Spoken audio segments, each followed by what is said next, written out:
getting decimated, just decimated, and they're dying to make a deal. They want to make a deal so badly, and they're really in submission. They just don't know it yet. Okay, to be honest with you, they just don't know it yet. And we are talking to them and all. But, look, my preference has always been take Kharg Island. Has it? Has that always been your preference to take Kharg Island? Because I can remember someone else who was urging you to take Kharg Island. And if you don't remember who I'm talking about, here he is. What Iran is mostly worried about at this point is that the United States permanently degrades its capacity for economic recovery. The easiest move for the United States to make right now would be to just blow up Kharg Island. Kharg Island, you could do an amphibious operation there. It's a lot riskier, or you could just blow it up. And that means that Iran has no refinery capacity. And that means their economy is basically sunk for the foreseeable future, which means the regime has no money to pay its own people. So the real question is, what is Trump really gonna do? Because he went from saying that he's going to carry out another bombing campaign against Iran today, and then reneged on that, which I applaud. I think that bombing Iran will accomplish nothing. And now he's saying that we're very close to a deal. So let me walk through everything with you, and then we'll hear from Dave Smith on what he thinks is going on here. So this morning around 5:30 a.m. Pacific time, Trump posted on Truth Social and said that the United States will be hitting Iran, whose Navy, Air Force, radar, anti-aircraft, and all other forms of defense, together with most of its offensive capability, are gone. Which, by the way, just to pause right there, saying that you are going to start bombing a country that you allege has no military capabilities whatsoever, has been obliterated, is not a good look, but I'll continue. He continues to say that he's going to bomb them very hard or hit them very hard tonight. At some point in the not too distant future, we will be taking Kharg Island and other oil infrastructure points and assume total control of their oil and gas markets, much like we have with Venezuela. Okay, you get the point. But then things changed pretty quickly. Okay, so I want to go to this next clip because soon after posting that, Trump said this, A8. How confident are you that there will be a signing this weekend? Because you have come close to sealing a deal, but at the last minute it has fallen apart. And it'll be soon, maybe this weekend. And has the Supreme Leader approved this deal, sir? I understand the answer is yes. And when this deal is signed, is the United States going to immediately lift the blockade? Yes, that's true. That's part of the deal. And you'll have oil prices dropping like a rock. And that was a statement that he made during a White House briefing following another Truth Social post. I want to go to graphic 2 here, where he announced, based on the fact that discussions with the Islamic Republic of Iran have been brought to the highest level of Iranian leadership and approved, I have, as President of the United States, canceled the scheduled strikes and bombings against Iran this evening. Discussions and final points have been in both concept and great detail, approved by all parties involved, including the United States, Israel, Saudi Arabia, UAE, Qatar, Turkey, Pakistan, Bahrain, Kuwait, Jordan, Egypt, and others. The naval blockade will remain in full force and effect until this transaction is finalized. So this is what we're hearing from Trump. This is where the war stands as of now. But Dave, the real issue here is that you can't trust anything that comes out of Trump's mouth because he has no strategy, but his, I guess, whatever he's planning to do next changes from each passing hour. So what do you think is happening here? Oh, I mean, it's, Donald Trump conducts a war like a drunk teenager. So it's just impossible to, everything he says contradicts the last thing he said. So like even down to the minor details, which aren't even as important, but even as he brags about, the oil prices are gonna plummet as soon as this is over. Well, I thought you just told me yesterday that it's good when they go up and that inflation is good and that because we're a net, oil producer, therefore it's better when it goes up. So why are you bragging about the price going down now? Now, in terms of what he's going to do next, I don't know, man. This is a tough one to make predictions in. I mean, it really does feel like he's fit 20 years of war propaganda lies into 2 months. And, even as you watch these guys, there's just so, there's like a really stunning intellectual immaturity to, even as you play the Ben Shapiro clip and just the way that Donald Trump talks about this stuff. And I know their knock on me, or Ben, is I'm just a stand-up comedian or whatever, but even as they say this, like, here's what we'll do. We'll take Kharg Island. By the way, you didn't play the clip where Donald Trump mentioned today, which I thought was an interesting comment, where he goes, he goes, that's my preference, but Americans don't really have the stomach for it. I actually Even though want it to would go make to that. us really rich. And like, okay, so what are you saying there exactly? Right, we don't have the stomach for what? For the tens of thousands of our boys who are gonna get slaughtered if we try to occupy this island? What have we demonstrated in the last week here, Anna? They can still touch the region, right? So what do you mean we're gonna put our boys on Kharg Island? Like, they're not even, and it doesn't matter what Hebrew accent you pronounce that with. And let me just say, I'm sorry, and we can go to the next clip, but there is this kind of implicit, look, I don't know. I'm not pretending to predict the future, or I have a crystal ball or whatever. I mean, if they want to say, hey, we can put so much pressure on this regime that they'll crack. I mean, we are the global empire. Our bombing campaigns are devastating. Our sanctions regimes are devastating. If we were to take Kharg Island, okay, the idea is that would starve their economy. But at the same time, you go, dude, just go read a little bit about the Iraq-Iran war and what they went through and how long. Saddam Hussein invaded the country, slaughtered hundreds of thousands, somewhere between 500,000 and 700,000 Iranians got killed, used chemical weapons against their population, all this stuff. They hung on for like 8 years. For 3 of the years, they wouldn't even negotiate with Saddam Hussein, just giant middle fingers. We're going down fighting. And so like, what reason is there to think that a little bit more pressure here is actually going to get them to capitulate when Donald Trump threatening to obliterate their entire civilization didn't get them to capitulate? Well, in fact, the United States had provided Iraq with literal chemical weapons to use against Iran. And so facilitated the sale. Yeah. Yes, and the reason why I bring that up is because it's really important for people to know why it is that a chant about America would even have a negative chant about America would happen in the context of the Iranian population. I mean, the brutality that the United States government and its military has carried out in the Middle East against Israel's perceived enemies has been, pretty disastrous when it comes to hostilities directed toward the United States. Well, just think about it like this, Anna. It's such a good point, right? But just think about it like this. Let's just be a human being and pretend we're all equally human beings. Right. Think about the fact that Mark Levin can still say to his Fox News boomer audience, hey, remember the Marines. Remember the hostages. And that still means something to them. Because you know what, to like good people, like my father-in-law, you mentioned that the 70s were his time. He was an adult in the 70s. He owned a house in the 70s. Like, he remembers those days, okay? So imagine if we can still move our boomers a little bit, talking about some Marines that got killed by a different group, but it doesn't matter because Iran did business with them while they were in Lebanon. So just picture that now from the Iranian perspective. Okay, well, their version of that is the time that we greenlit their neighbor to invade them and armed them the entire time, including, as you pointed out, the facilitation of chemical weapons, which they used against the civilian population. But just the fact that we armed them the entire time through the war, that is so much worse than anything we could ever accuse them of having done to us. Like, again, hundreds of thousands of Iranians were slaughtered in this thing, destroyed the country. Absolutely. So with that context in mind, you can understand how we got to where we are today.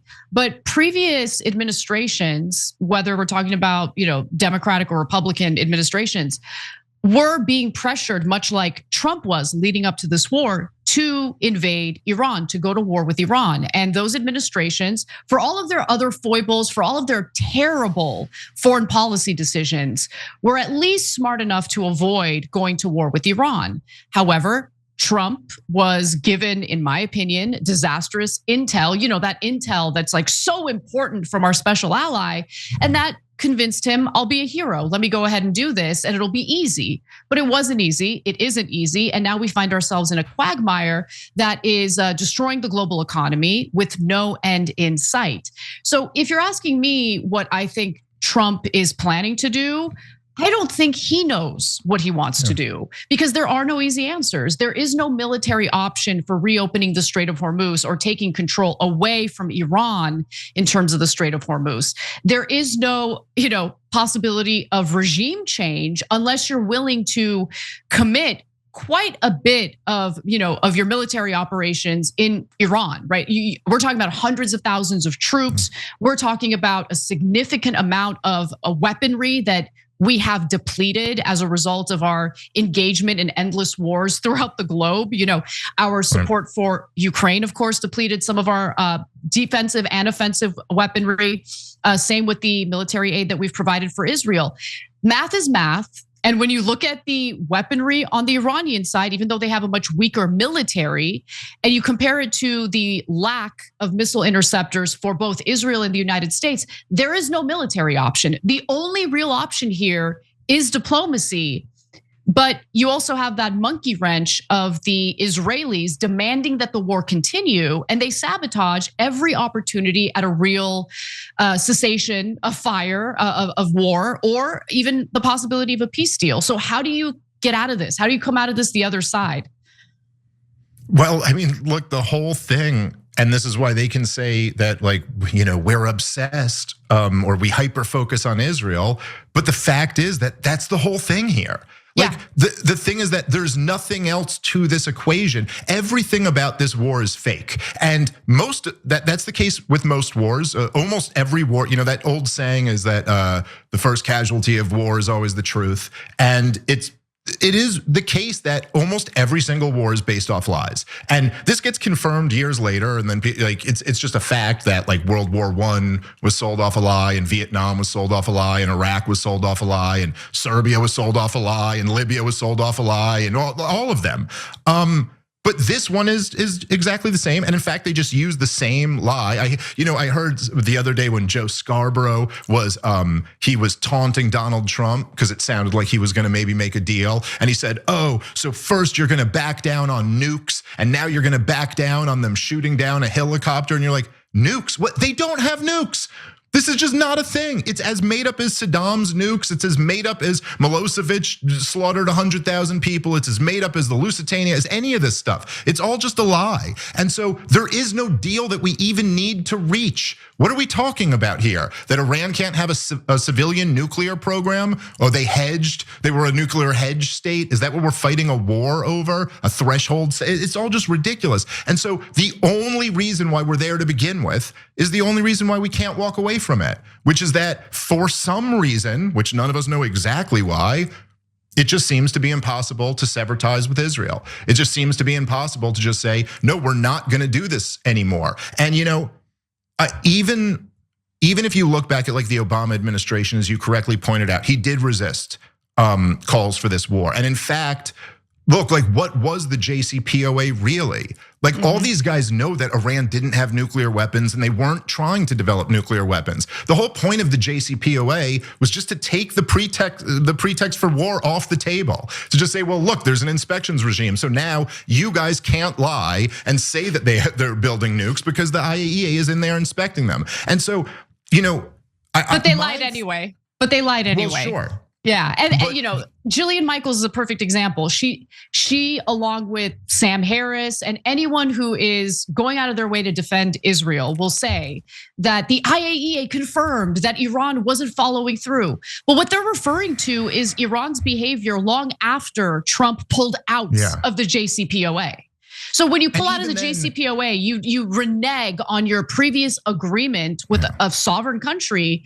Why would they follow through on an agreement that has been violated? It doesn't make any sense. Even then, they're misleading. Their ultimate conclusion wasn't that Iran was violating the agreement. They point to this one report where they were like, "Oh, we got some signs of radiation here and there, and we suspect that they're not following guidelines." But then if you look at the next report, they were like, "Oh, we came in and Iran explained what the discrepancy was, and we did another round of testing," and they concluded that they were still in good standing of the JCPOA at the time, minus America, because America had been out, as you pointed out, for years. But the agreement still stood until the 12-day war. They're members of the NPT. They were members of the JCPOA, and in fact, as you guys covered on the show, I believe they were offered an even better deal in the interim that the Trump administration could have gotten into. This war is not about nuclear weapons. It's not about anything other than Israeli desires for regime collapse. That's the game, and they've been talking about this for I've been opposing this war for 20 years because they've been talking about it for 20 years. It's been on their wish, and I think one of the advantages that Obama had in terms of holding out from Iran was that he gave them Libya and Syria. And so they still had this list of demands, and he did give them two of the major ones, or at least he gave them Libya and he started the process in Syria. He gave the green light to start that. He armed terrorists. We have to be very clear about that. Under the Obama administration, we armed Al-Qaeda terrorists and ISIS related terrorists. It's absurd that we did that. And we currently have a former Al-Qaeda commander as the new leader of Syria, who, by the way, not only got invited to the White House under Trump in the second term, apparently he got another invite for Trump's birthday. We'll see if he actually attends, but that's insane. So we create Trump was terrorism. complimenting him, and he was complimenting him the other day. For all you guys, Mark Levin's so upset about our Marines who got killed back in the 80s. This dude, Jolani, he brags about how he was in Fallujah fighting with the insurgency, killing our boys. And by the way, the other thing, Anna, here, right, is that this is treason. It's literally treason with a capital T. Forget even the label terrorist, because they just throw that against anyone they don't like. Like you said, we're talking about Al-Qaeda, the enemies of America, the people who we have been at war with for 25 years. You're talking about giving aid and comfort to the enemy during the time of war. Obama and Brennan and Trump, they're absolutely guilty of treason. It's just unbelievable. But then we're supposed to move on and just pretend, oh no, our real beef is against the Shiites because we had a skirmish with them in the 80s, which wasn't too much that Ronald Reagan couldn't sell them weapons 2 years later, but is enough that we have to go to war in 2026. I just think that our relationship with Israel, this alliance, has been so detrimental to our country. I mean, how can anyone deny it at this point? No one is able to tell us what we as the American people get out of this alliance with Israel. I'm not against being allies with Israel if, first of all, the people of the United States are actually prioritized by our government. And we have seen in case after case after case that we are not. The alliance with Israel, regardless of what we get or don't get out of that alliance, is always prioritized. And if you honestly look at what we have gotten from Israel, I mean, the intelligence that we receive is beneficial for their own means, for what they want to accomplish, right? And oftentimes that intel is, I believe, intentionally inaccurate in order to convince us into carrying the water for the foreign policy that they want. And that includes arming terrorist groups in Syria to topple Bashar al-Assad's regime because Bashar al-Assad was friendly with Iran. And so the destruction of the Middle East, I think, is clear. As much as Coleman Hughes wants to deny, the clean break memo, how are you going to deny that it's been implemented? Maybe the timeline isn't specifically, tied to what the clean break memo noted. But every single country that was cited in the clean break memo has been targeted by the United States at the behest of Israel.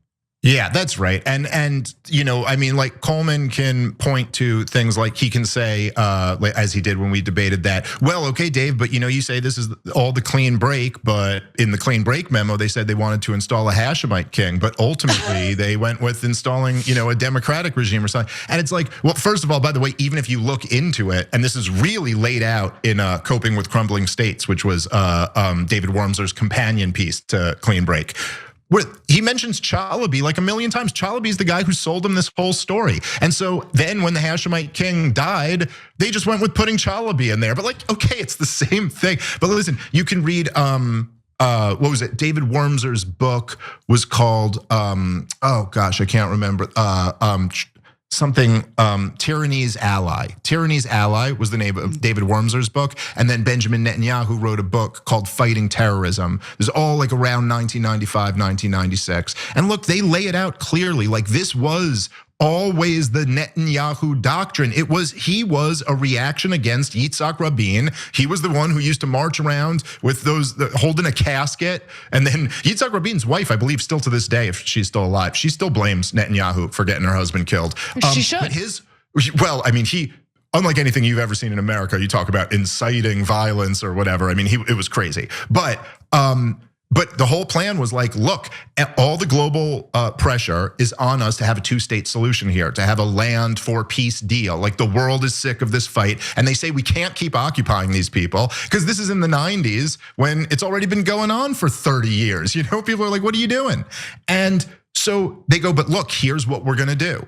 We're going to switch this whole thing. Instead of giving the Palestinians their state, instead of saying, hey, we have to have a solution with the Palestinians so that we can normalize with the outside Arab, the broader Arab and Muslim world, what we're going to do is we'll just topple all of the Arab and Muslim leaders who we don't like and install people who we do like, so we never have to give up the state and we can annex all of Palestine. That was always the goal. They were very open about it. I'm like barely reading between the lines. And look, when it came down to it, when all these American neoconservative Israel firsters got on board with this plan, there was no, okay, maybe they didn't explicitly say it in the clean break, but obviously America was gonna be the one overthrowing Saddam Hussein. Israel in the 90s was in no position to go do it, or they would have done it themselves. The thing about it is that Netanyahu may like the idea of overthrowing Saddam Hussein and Bashar al-Assad and Muammar Gaddafi and now the Ayatollah in Iran, but he can't do none of it. Only we can, because we're the biggest economy, we're the biggest military, we're the biggest tax base in the world, or one or two, I guess, at this point. And so we're the ones who can do that. They can't. And so it was always about getting America to fight wars on Israel's behalf so that they can, proceed with their territorial ambitions. That's very obvious. Look at them, they're taking Lebanon, they took part of Syria, they've taken most of Gaza, they've taken huge chunks of the West Bank. Like, this is what they're doing. To your point, why on earth should we help them? Right, I don't think we should. But at this point, so much of that strategy, so much of what was laid out in the clean break memo has been carried out. And now we're at the big kahuna. And Iran is not the same as Iraq. It's not the same when it comes to landmass. It's not the same when it comes to population. It's not the same when it comes to military capability. And unfortunately, Trump is learning that in real time, and everyone else is suffering as a result of that. Every time you ring the bell below, an angel gets his wings. Totally not true, but it does keep you updated on our live shows.